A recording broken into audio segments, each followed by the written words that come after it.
One of the most important things that we can do right now is stand against the overreach that we see in our state and federal government. Recently, I made the statement that Michigan will not be complying with any federal or state overreach. We will not allow the federal or the state government to step in and violate our constitutional rights. Michigan is not going to comply. Make some noise if you're not going to comply either.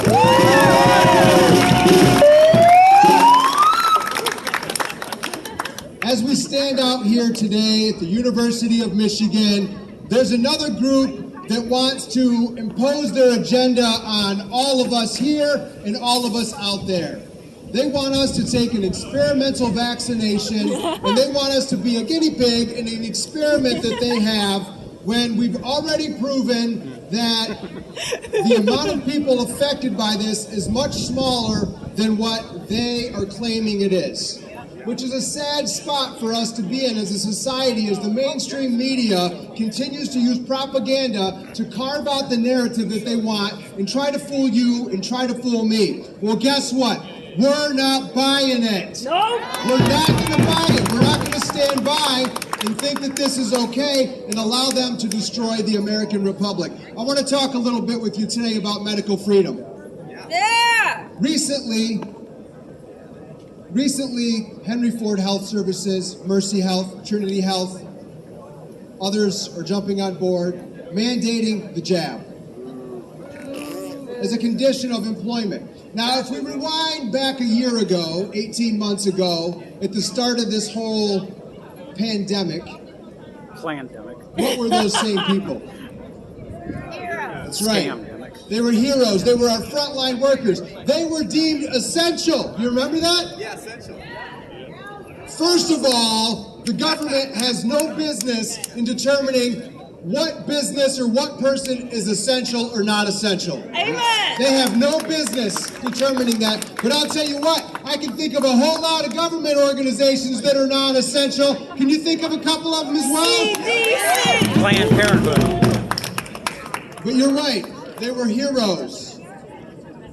They were the frontline doctors that were saving America. And here we are, fast forward a year later, and they're not even worthy of an employment unless they get an experimental jab. Well, you know what I tell those folks? Stand strong. Don't go and quit your job. Don't allow them to bully you, because now I'm watching all sorts of videos that these employers are bullying these people. Telling them to resign their position. I say stand strong. Woo! I say we don't give in. We don't allow them to bully us. We don't allow them to step on our constitutional rights. And we sure as heck do not allow them to discriminate against us. Yeah!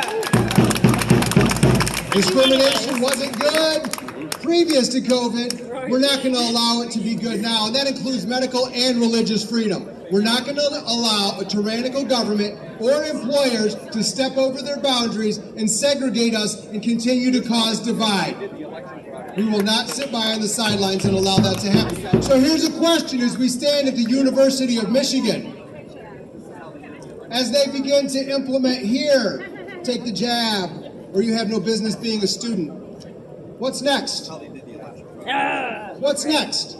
If we allow them to do this, if we sit back and say, oh, it's okay, we'll comply, what's next? Because you remember it was 14 days to flatten the curve? You remember that? No, it's 18 months. And now where are we? 18 months. 70, how many days? 574 days. Wow. Wow. Make some noise if you've had enough and you're all done with this. I've had enough as well. So many other people have had enough. And let me tell you now, my friends, now is the time to stand. Now is the time to continue to speak truth.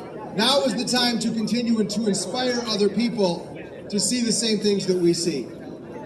I was asked last night at an event that I was at that said, Mr. Kelley, how do you think that we should best end this pandemic?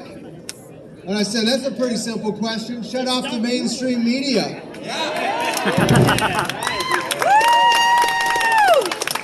The media is the virus. What's that?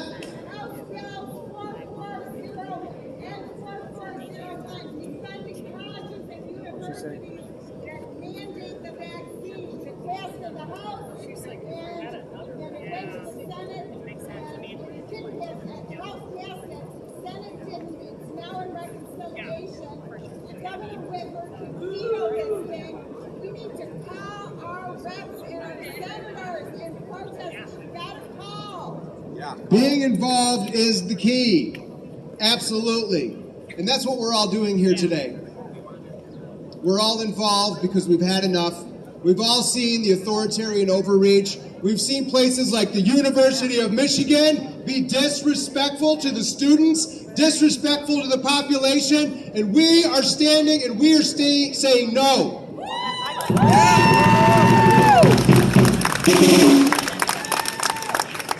Why did I join today? It was mentioned that I'm a concerned citizen. Absolutely. I want to make sure that our voices continue to be heard. I want to make sure that we continue to inspire the next person to wake up. I want to make sure that we can continue to have a future that is, here in America, what we cherish for America. Those freedoms that we hold so dear here in America, that by places like the University of Michigan are being set aside so that we do not properly educate our kids on what those American values are. That needs to change in the state of Michigan. That needs to change in the United States of America. And I'll tell you what, my friends, you are that change. We are that change together. A small group of concerned citizens is always the way that things will make change. As many are brainwashed, as many don't understand what's going on, you and I do. We see exactly what's happening. And we are standing in the way of tyranny, tearing down the American Republic. And that starts with medical freedom. That starts with us continuing to be courageous. That starts with us continuing to show up, not backing down, not giving in. Make some noise if you are ready to stand strong against all opposition that wants to tear down our freedoms.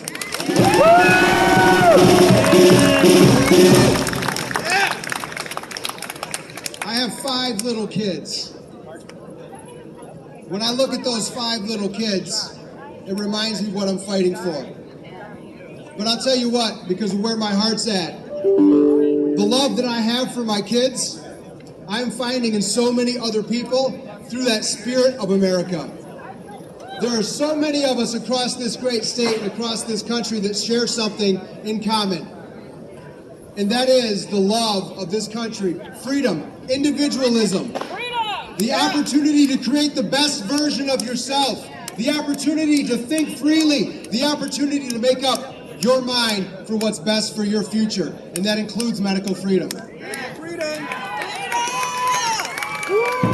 And so that same reason that I want to do this for my kids, to be out shoulder to shoulder with the people standing for our freedoms, I have that same love for so many people around the state of Michigan. I'm making so many new friends. I am meeting so many faces that want the same things we do. Let me encourage you, my friends, we are not alone on this mission to save America!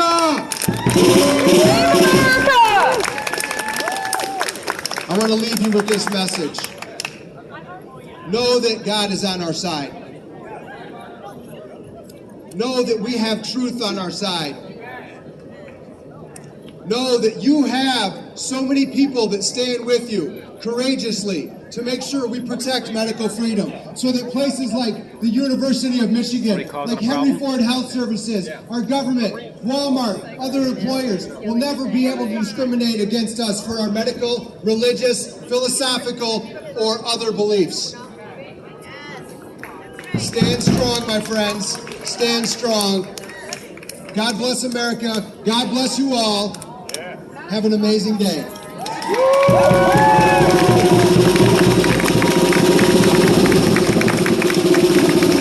Kelley, for governor. You're specifically opposed to the mandate. That is not being, that is not a what about the vaccines or Holocaust? I don't endorse that sign. Thank you, Ryan Kelley. It's not endorsed. The next speaker that we have is Jamie McElveen. They make you show your papers.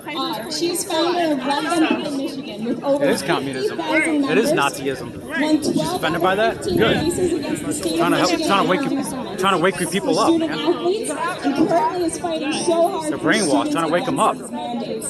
So Jamie, why don't you come on up and say some words? Huh? They come over here and fuck with us. I just expose them. Let them expose themselves.